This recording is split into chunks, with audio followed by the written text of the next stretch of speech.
नमस्कार स्टूडेंट। हम बीएड द्वितीय वर्ष में शिक्षण शास्त्र विषय का अध्ययन कर रहे हैं।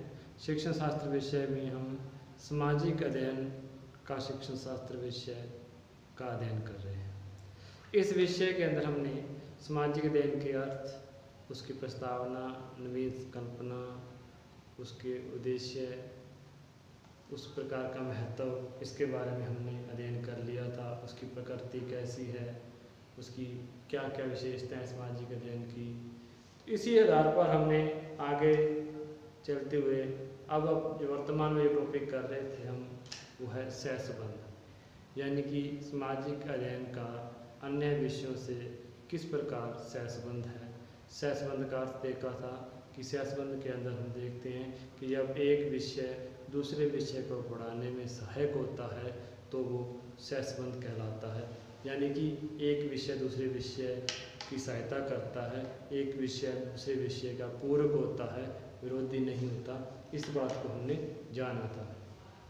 इसी आधार पर हमने देखा था कि सहसंबंध के अंदर हर्बर्ट का भी कहा था। हर्बर्ट ने शिक्षा के क्षेत्र में क्या है सहसंबंध को लेकर आए थे। सबसे पहले जो प्रयोग किया था हर्बर्ट ने किया था, और हर्बर्ट के आधार पर उसने जो डेफिनेशन दी थी या उसके अंदर कहा था कि शिक्षा के अंदर क्या है शिक्षा के अंदर सहसंबंध होना चाहिए। इसी आधार पर हमने आगे इसके प्रकार देखे थे। प्रकार के अंदर शिक्षात्मक यानी कि वर्टिकल, और दूसरा अनुप्रस्थीय है जिसको हम क्षैतिज बोलते हैं, और हॉरिजॉन्टल बोलते हैं जिसको इंग्लिश के अंदर। इस प्रकार से हमने एक लाइफ के साथ भी, जीवन के साथ भी सहसंबंध तीन प्रकार इसके अध्ययन किए थे। शिक्षात्मक, अनुप्रस्थीय और इसमें जीवन से सहसंबंध। इसमें देखा था कि एक ही विषय में जब एक ही विषय के अनेक प्रकरणों का जब सहसंबंध किया जाता है तो वो शिक्षात्मक होता है। जब एक विषय का किसी दूसरे विषय से सहसंबंध स्थापित किया जाता है तो वो अनुप्रस्थीय होता है। यदि हम उस सहसंबंध को जीवन से जोड़ते हैं, जीवन के जो प्रसंग होते हैं वो बताते हैं, या जीवन के जो अनुभव होते हैं, जो सिद्धांत होते हैं, प्रवृत्तियाँ होती हैं, बाह्य जगत के प्रसंग हैं, उनका जो उदाहरण दिया जाता है तो उसमें हम जीवन से सहसंबंध करते हैं। जीवन की घटनाओं के आधार पर हम उस विषय को प्रगति पर ले जाते हैं, उसके उदाहरण देते हैं, तो जीवन से सहसंबंध कहलाता है। तो इसके बाद फिर अपने उद्देश्य वगैरह देखे थे। उद्देश्य के अंदर देखा था कि इसमें एक जो व्यापक रूप से एक ही जगह पर जब टॉपिक क्लियर हो जाता है तो समय की बचत भी होती है, अच्छे से समझ भी आता है, बच्चे को रुचिकर भी लगता है। तो ये तीन चार जो उद्देश्य थे इसके, ये अपने देखे थे। यानी कि सहसंबंध में व्यवहारिकता का ज्ञान भी होता है। जब वो व्यवहारिकता के आधार पर जीवन के जो व्यवहारिक जीवन है उसके उदाहरण प्राप्त करता है, उसके प्रसंग से हम जोड़ते हैं तो व्यवहारिकता का ज्ञान भी उसको होता है।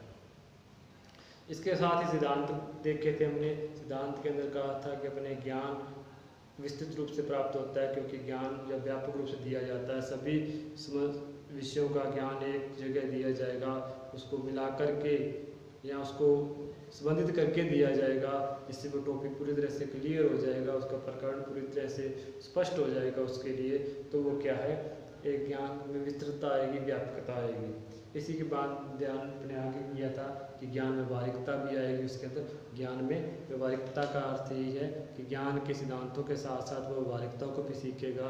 कई विषयों को जब एक दूसरे से समृद्ध करते हुए सीखेगा तो उसके अंदर ज्ञान में व्यवहारिकता आएगी। जीवन से संबंधित करते हुए सीखेगा तो ज्ञान के अंदर उसकी व्यवहारिकता भी आएगी। समय की बचत होगी, जैसे अपने पहले ही बात कर ली कि समय की बचत क्यों होगी, क्योंकि इसके अंदर जब एक टॉपिक एक जगह क्लियर हो जाएगा तो उसको कहीं दूसरी जगह उसको ढूंढने की या खोजने की जरूरत उसको नहीं पड़ेगी। विषय में रोचकता आएगी, जब उसको लगेगा कि एक विषय है, इसी विषय को हमने दूसरे विषय में भी पढ़ रखा है, या उस टॉपिक को हमने दूसरे विषय में भी पढ़ रखा है, तो उसके अंदर भी जो चीज़ थी वो इसमें आ चुकी है, तो उसके अंदर उसको लगेगा कि ये चीज़ें तो आपस में सहसंबंधित हैं, और उसके अंदर रोचकता भी पैदा होगी कि ये चीज़ मैंने हिंदी में भी पढ़ी थी, या इसमें कोई इतिहास में भी मैंने इसके बारे में पढ़ा था, राजनीति में भी पढ़ा है। इस प्रकार की बातें जब हमने इसके बारे में संबंधित करके बताएंगे तो उसको एक क्लियरिटी आ जाएगी कि इसका ऐतिहासिक बैकग्राउंड कैसा था, अब राजनीति में कैसा है, उसको इसमें हिंदी के अंदर किस प्रकार, साहित्य के अंदर किस प्रकार का इसके अंदर योगदान है इस प्रकरण का। तो ये सारी चीज़ें उसको रोचकता की ओर लेके जाएगी। इसी प्रकार से हमने स्यासबंद के बारे में पढ़ा था। तो कल हमने भूगोल का स्यासबंद पढ़ा था। सबसे पहले यही कहा था कि सामाजिक अध्ययन का भूगोल विषय से क्या संबंध है। तो हमने यही देखा था कि भूगोल विषय में जैसे इतिहास का टॉपिक पढ़ा रहे हैं, तो इतिहास को पढ़ाते पढ़ाते हम उसकी जो ऐतिहासिक घटनाओं को पढ़ाते हैं तो उसका हम पूरक जहाँ से स्यासबंद कर सकते हैं उसकी भूगोलिक घटनाओं से, कि उसकी जो ऐतिहासिक घटनाएँ हैं उसके लिए भूगोलिक घटनाएं किस प्रकार से प्रभावित है, वहाँ का भूगोल किस तरह से इतिहास को बदलने में या वहाँ इतिहास को स्थापित करने में किस प्रकार का योगदान उसको रहा है। क्योंकि कई भूगोलिक घटना ही इतिहास को जन्म देती हैं, क्योंकि वहाँ का जो इतिहास है कैसा रहा है उसमें भूगोलिक घटनाएं बहुत अधिक प्रभाव डालती हैं। तो इस प्रकार से हम सहसंबंध करके बढ़ा सकते हैं। यदि कोई वहाँ जनसंख्या सघन है तो इसका अर्थ है कि वहाँ की भूगोलिक स्थिति अनुकूल है। भूगोलिक स्थिति अनुकूल करने के कारण जीवन जो नागरिक है या व्यक्ति है वहाँ रहना और बसना चाहता है। यदि कहीं की जनसंख्या विरल है तो उसका अर्थ यही है कि वहाँ पर रहने लायक सुविधाएं अधिक नहीं है। इस प्रकार से भौगोलिक जो घटनाएं हैं वो कहीं ना कहीं वहाँ के जीवन यापन को, इतिहास को, वहाँ की राजनीति को प्रभावित करती हैं। तो ये चीज़ हमने कल देखी थी। अब अपने देखते हैं कि सामाजिक अध्ययन का साहित्य से क्या संबंध है।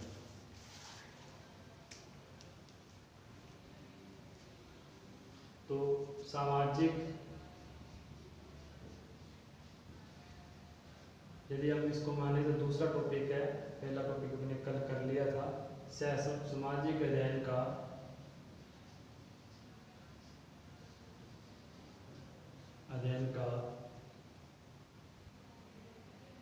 साहित्य से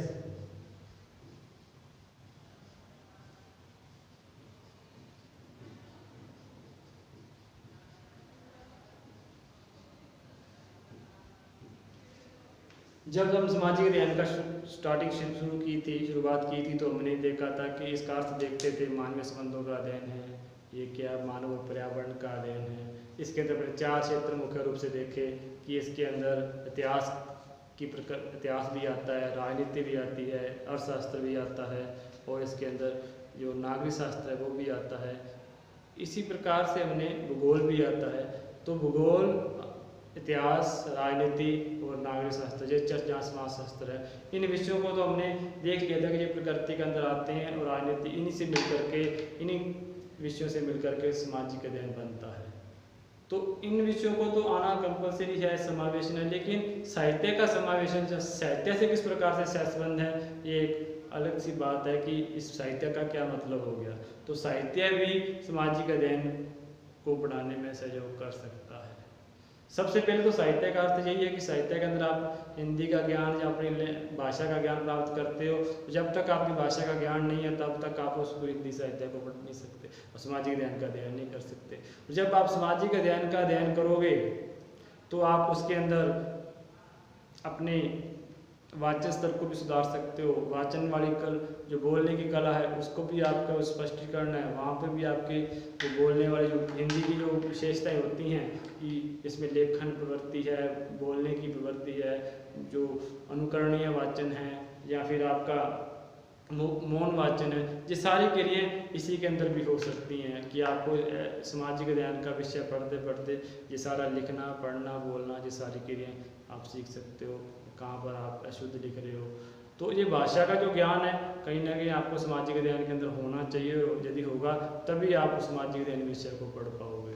इस प्रकार से पहली कारण तो यही है कि आपको सामाजिक अध्ययन का विषय को पढ़ते हुए भी आप भाषा का ज्ञान प्राप्त कर सकते हो, शब्दों का सही गणित, इस प्रकार की जो सहसंबंध है वो कर सकते हो। दूसरी बात है कि इसके अंदर हमने कहा था कि सामाजिक जो विषय वस्तु ली जाती है वो वहाँ का साहित्य, वहाँ का समाज का ही होती है। समाज की चाहे ऐतिहासिक पृष्ठभूमि है, चाहे वो राजनीतिक पृष्ठभूमि है।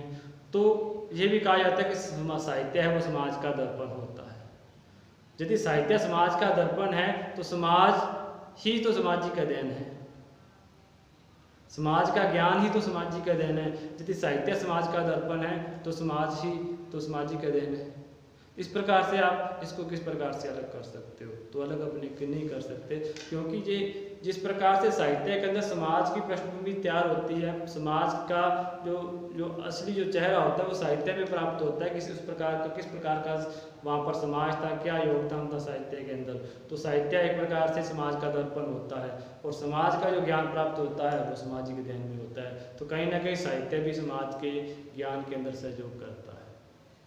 तो जी किस प्रकार से करता है, जैसे आप सामाजिक अध्ययन के अंदर कोई भी विषय कर रहे हो, ऐतिहासिक विषय है, चाहे राजनीतिक विषय है, चाहे किसी प्रकार की कोई घटनाओं के बारे में चर्चा आप सामाजिक अध्ययन के अंदर कर रहे हैं, लेकिन वही चीज़ जो हिंदी के अंदर साहित्य के रूप में लिखी हुई है, कविता के रूप में लिखी हुई है, या फिर आप कहानी के रूप में लिखी हुई है, निबंध के रूप में लिखी हुई है, तो आप वहाँ पर उस चीज़ का उदाहरण दे सकते हो कि जो देखो आपका हिंदी के अंदर भी इस प्रकार की कविता है। उन कविताओं को आप गा करके उसमें रोचकता पैदा कर सकते हो कि उनको ये लगे कि हिंदी के अंदर भी ये साहित्य वाली बात है, जिस टॉपिक की बात की गई है उसके अंदर भी जो शूरवीरता वाली है या फिर आपका कुछ मधुर भाषा वाली बात है उसके अंदर की गई है, कविता के रूप में कही गई है, यहाँ पर एक इसके अंदर सामाजिक अध्ययन के अंदर एक अपने व्याख्या के रूप में की गई है। इस प्रकार से हम कह सकते हैं कि समाज साहित्य भी समाज का सामाजिक अध्ययन के अंदर सहायक है, क्योंकि जब आप सामाजिक अध्ययन के अंदर कुछ प्रसंग पढ़ा रहे हो, जैसे आप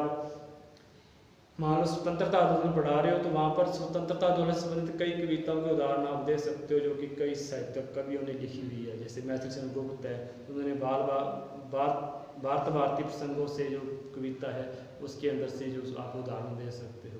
इसी प्रकार से यदि आप शिवाजी का पाठ कर रहे हो, शिवाजी के बारे में पाठ पढ़ा रहे हो, शिवाजी के बारे में पढ़ा रहे हो, तो भूषण के विचारों से परिचित करा सकते हो बालकों को कि भूषण जी ने शिवाजी के बारे में क्या कहा था। इसी प्रकार से यदि आप मानसिक का अध्ययन करवा रहे हैं सामाजिक अध्ययन के अंदर, तो मृगनयनी जो नाटक है, ऐतिहासिक नाटक है, उसके प्रसंगों को प्रस्तुत कर सकते हो। इस प्रकार से हम कह सकते हैं कि सामाजिक अध्ययन को पढ़ाते हुए भी हम क्या है साहित्य का सहयोग ले सकते हैं। साहित्य एक तो लेखन वाचन अनुकरण में तो अपने वो तो अपना जो नॉर्मल है कि उसके अंदर सहयोग ले सकते हैं, और दूसरा है कि उनके जो साहित्य का जो उदाहरण है उनको भी हम वहाँ पर प्रस्तुत कर सकते हैं। जैसे हमने कहा कि मैथिली चंद्रगुप्त की जो भारत भारती है, या फिर आपकी भूषण जी के जो शिवाजी के बारे में विचार हैं, या फिर आपके मानसी के बारे में जो मृगनयनी ऐतिहासिक नाटक है उसकी चर्चा कर सकते हैं। इस प्रकार से हम कह सकते हैं कि जो साहित्य है वो भी सामाजिक अध्ययन के अंदर सहयोग कर सकता है, क्योंकि सामाजिक अध्ययन के शिक्षण कार्य में साहित्य है जो ऐतिहासिक और भौगोलिक वातावरण उत्पन्न करता है, और उसी के कारण सामाजिक, धार्मिक, सांस्कृतिक और आर्थिक और राजनीतिक सभी दिशाओं का ज्ञान हमें सामाजिक अध्ययन से प्राप्त होता है। और यही ज्ञान हम जब साहित्य पढ़ते हैं तो वहाँ पर धार्मिकता भी आती है, वहाँ उस संबंधित संस्कृति भी आती है, वहाँ की राजनीति भी आती है, वहाँ की मानवीय क्रियाएँ भी आती हैं। इस प्रकार से इन दोनों के अंदर सहसंबंध पाया जाता है, और हम एक सामाजिक अध्ययन विषय को पढ़ाते हुए हिंदी साहित्य का सहारा ले सकते हैं। इससे जो हिंदी के साहित्य की कविताओं के माध्यम से, कहानियों के माध्यम से हम शुरुआत करेंगे या बीच में जो प्रसंग बताएंगे, तो इससे जो ऐतिहासिक विषय की जो व्याख्यात्मक जो कंटेंट है उसके अंदर रोचकता आएगी, उसके अंदर कविताओं का भाव आएगा, प्रसंगों का भाव आएगा, जिससे कि उसके अंदर रोचकता स्वाभाविक हो सकती है। इस प्रकार से यदि आप अपने हिंदी की प्रसंगों की सहायता लें, हिंदी के साहित्य की जो सहायता लें सामाजिक अध्ययन के अंदर, तो वो विषय रुचिकर हो जाएगा, सामाजिक अध्ययन विषय रुचिकर हो जाएगा। इसी प्रकार से हम कह सकते हैं कि सामाजिक अध्ययन में साहित्य का बहुत ही सहसंबंध पाया जाता है, जिससे कि सामाजिक अध्ययन भी रोचक हो सकता है। इस प्रकार से हम सामाजिक अध्ययन में साहित्य का समावेश पा सकते हैं, जहाँ साहित्य का सहयोग ले सकते हैं। और इसके अंदर वही बात है, जब हम आकस्मिक घटनाओं के बारे में अध्ययन करेंगे, एक सामाजिक अध्ययन पढ़ रहे हैं तो उसके अंदर कुछ साहित्य की बात आ गई, कुछ कविताओं की 2 पंक्तियाँ सुना दी, तो आकस्मिक सहसंबंध हो गया। यदि उसी के अंदर ही यदि हम प्री प्लान करके उस साहित्य का सहयोग करें, कुछ पंक्तियों के साथ पहले ही पाठ योजना का प्लान कुछ पंक्तियों के साथ कर लें, उस कविता को गाते हुए सुनाएं कि आपकी ये कविता है, मैथिली चंद्रगुप्त की कविता है जो आंदोलन के बारे में ऐसी थी, तो उसके अंदर जो ऊर्जावान जो भाव है वो पहले ही बच्चों के अंदर आ जाएगा कि हमारा राष्ट्रीय आंदोलन के बारे में मैथिली चंद्रगुप्त ने ये कहा था। उसके बाद हम राष्ट्रीय आंदोलन के बारे में पढ़ाएंगे तो बच्चे को रोचकता आएगी, वो एक प्रकार से प्री प्लान हो जाएगा। तो इसी प्रकार से ये चीज़ें अपने आकस्मिक भी हो सकती हैं और आयोजित भी हो सकती हैं, प्री प्लान भी हो सकती है। सावधानियों के बारे में हमने वही बात की है कि सावधानी यही रखनी है कि सबसे पहले ऐसा कंटेंट न हो जिसके अंदर हम जो मूल प्रसंग है उसको भूल जाएं। मूल प्रसंग को नहीं भूलना, जिसके अंदर प्रसंग है वो याद रखें और हम साहित्य का सहारा लें, न कि साहित्य की क्लास ही बना दें। ऐसा न हो कि सामाजिक अध्ययन की क्लास में साहित्य ही लगने लगे कि हम हिंदी पढ़ रहे हैं, हिंदी का ज्ञान प्राप्त कर रहे हैं। बच्चों को ये डाउट हो जाए कि हिंदी की क्लास चल रही है हालांकि सामाजिक अध्ययन के टीचर हैं। तो इस प्रकार से उस पर थोड़ा सा ध्यान रखना है प्रसंगों के आधार पर। इसी प्रकार से हम यदि दूसरा देखें तो सामाजिक अध्ययन का विज्ञान से संबंध क्या है। सामाजिक अध्ययन का विज्ञान से संबंध, सामाजिक अध्ययन का विज्ञान से संबंध।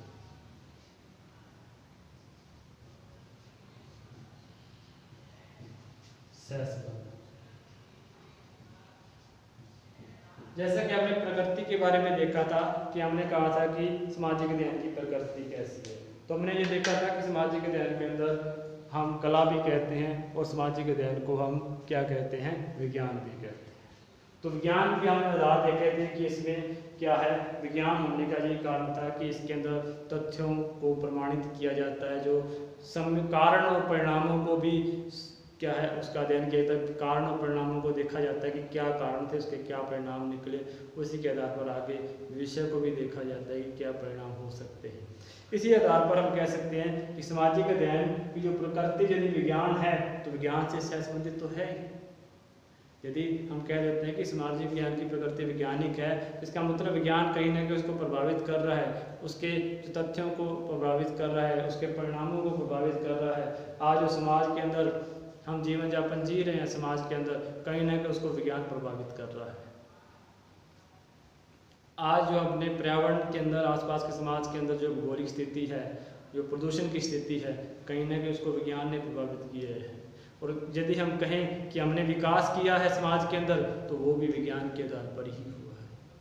तो विज्ञान है तो विज्ञान समाज को प्रभावित कर रहा है। यदि समाज को प्रभावित कर रहा है तो सामाजिक अध्ययन में अध्ययन होना स्वाभाविक है, चाहे वो पर्यावरण संरक्षण के बारे में हो, चाहे वो पर्यावरण प्रदूषण के बारे में हो, चाहे वो इसके सामाजिक विकास के बारे में हो, ऐतिहासिक पृष्ठभूमि, पहले हम इतिहास क्या था, अब वर्तमान में इतिहास और राजनीति क्या है, इसके बारे में जो सामाजिक घटनाएं हैं वो आज अपने इसी सामाजिक अध्ययन के अंदर वैज्ञानिक दृष्टिकोण को उत्पन्न कर रही है। आज हम क्लास लगा रहे हैं तो जो वैज्ञानिकता का ही तो प्रभाव है आज अपने, क्योंकि इसके अंदर हम ये साइंस ने अपने को उपकरण दिए हैं तो क्लास चल रही है। तो ये कहीं ना कहीं समाज के अंदर जो विकास हो रहा है, सामाजिक पृष्ठभूमि बन रही है, तो कहीं ना कहीं वैज्ञानिकता उसको प्रभावित कर रही है। इसी प्रकार से कोई चंद्रमा, पहले जो इतिहास था आज उसमें चंद्रमा पे गया है मानव, तो कहीं ना कहीं उसको प्रभाव आज हम सामाजिक अध्ययन में चंद्रमा की दूरी के बारे में नापते हैं, चंद्रमा की पहुंच के बारे में नापते हैं, तो कहीं ना कहीं वैज्ञानिकता को प्रभावित कर रहे हैं। इसी प्रकार हम सामाजिक अध्ययन की प्रकृति को पढ़ाते हुए साइंस को सहसंबंध करके, विज्ञान से सहसंबंध करके, वैज्ञानिक उदाहरणों के द्वारा भी सामाजिक अध्ययन को स्पष्ट कर सकते हैं। वहाँ के मानवीय वैज्ञानिक आविष्कारों के बारे में चर्चा कर सकते हैं। वैज्ञानिक जो आज सौरमंडल पढ़ा रहे हैं, सौरमंडल के अंदर वैज्ञानिकता की क्या स्थिति है, वैज्ञानिक ने किस प्रकार से सौरमंडल की खोज की, किस प्रकार से सौरमंडल में क्या विकास हुआ, ये सारी चीज़ें ही हम वैज्ञानिकता से सहसंबंध करते हुए पढ़ा सकते हैं। और वैज्ञानिकता के तथ्यों के आधार पर हम सामाजिकता के विकास कर सकते हैं, समाज को भी विकास कर सकते हैं, क्योंकि इसके अंदर हम जो आविष्कार हुए हैं कहीं ना कहीं मानव के मूल्यों को प्रभावित कर रहे हैं, मानव के जीवन को प्रभावित कर रहे हैं। आज पहले इतिहास था कुछ और था, आज का इतिहास कुछ और है, आज अब वर्तमान कुछ और है, भविष्य कुछ और होगा, तो कहीं ना कहीं वैज्ञानिकता को भी प्रभावित कर रही है। तो हम वैज्ञानिकता जो समाज की संस्कृति है, समाज के धर्म है, समाज का रीति रिवाज है, पहनावा है, तो उसको कहीं ना कहीं हम उसका रहन सहन है, आज अपने रहन सहन इतिहास से बहुत अपने देखेंगे बहुत बदल गया। आज का जो मानव है कहीं ना कहीं उसका पिछले जो रहने का तरीका था, सोचने का तरीका था, वो बदल चुका है। संस्कृति बदल चुकी है, हम पाश्चात्य संस्कृति की तरफ जा रहे हैं, तो कहीं ना कहीं वो संस्कृति है, वो वैज्ञानिक दृष्टिकोण ही उसको प्रभावित कर रहा है। और वैज्ञानिक हमारी जो सोच है व्यापक हो रही है, हम ऊंचे दायरे से बाहर निकल रहे हैं, तो ये चीज़ें हम वैज्ञानिकता के आधार पर और शिक्षा के आधार पर ही कर सकते हैं। तो ये चीज़ें हैं, वैज्ञानिकता है जो आज आविष्कार हो रहे हैं, अच्छे आविष्कार भी हो रहे हैं और उसके जो परिणाम हैं बुरे परिणाम भी आते हैं। तो लेकिन जो समाज विकास कर रहा है वो वैज्ञानिकता के आधार पर कर रहा है, और जो समाज विकास कर रहा है तो सामाजिकता उसको और विज्ञान उसको कहीं ना कहीं प्रभावित कर रहा है। इसी प्रकार से सामाजिक अध्ययन को बढ़ाते हुए हम विज्ञान का सहारा लेते हैं, विज्ञान के आविष्कारों का सहारा लेते हैं, विज्ञान की देन का सहारा लेते हैं, और इस प्रकार से हम सामाजिक अध्ययन को बढ़ाते हुए विज्ञान का सहसंबंध स्थापित कर सकते हैं। और यदि साइंस के अंदर भी करने हैं तो समाज ने कि साइंस को भी तो समाजशास्त्र प्रभावित कर रहा है, कहीं ना कहीं समाजशास्त्र है या सामाजिक अध्ययन प्रभावित करता है। कोई हम वैज्ञानिक आविष्कार करते हैं तो वो वैज्ञानिक आविष्कार समाज के ही व्यक्ति तो कर रहे हैं, तो सामाजिक व्यक्ति कर रहे हैं, तो समाज के अंदर जो विकास हो रहा है कहीं ना कहीं वैज्ञानिकता को प्रभावित कर रहा है। इस प्रकार से दोनों के अंदर सहसंबंध पाया जाता है। हालांकि हम सामाजिक अध्ययन को बढ़ाते हुए विज्ञान के आविष्कारों के, विज्ञान की देन के बारे में चर्चा उसके अंदर करते हैं। कोई भी प्रकरण इस प्रकार से आता है तो हम उसके वैज्ञानिकता के आधार पर उसको सिद्ध या तथ्यात्मक कर सकते हैं। इसी आधार पर हम देखते हैं कि हमने दो प्रकार के सहसंबंध पढ़े, सामाजिक अध्ययन का साहित्य से सहसंबंध और सामाजिक अध्ययन का विज्ञान से सहसंबंध। तो इस प्रकार से हम दो सहसंबंध है। आगे हम नए सहसंबंध के बारे में चर्चा करेंगे, जिसके अंदर हम नागरिक शास्त्र से सहसंबंध पढ़ेंगे, और इसके साथ ही हम आगे और जो कोई सहसंबंध है जैसे समाजशास्त्र से सहसंबंध है, अर्थशास्त्र से सहसंबंध है, इसके बारे में अध्ययन करेंगे। तब तक के लिए धन्यवाद।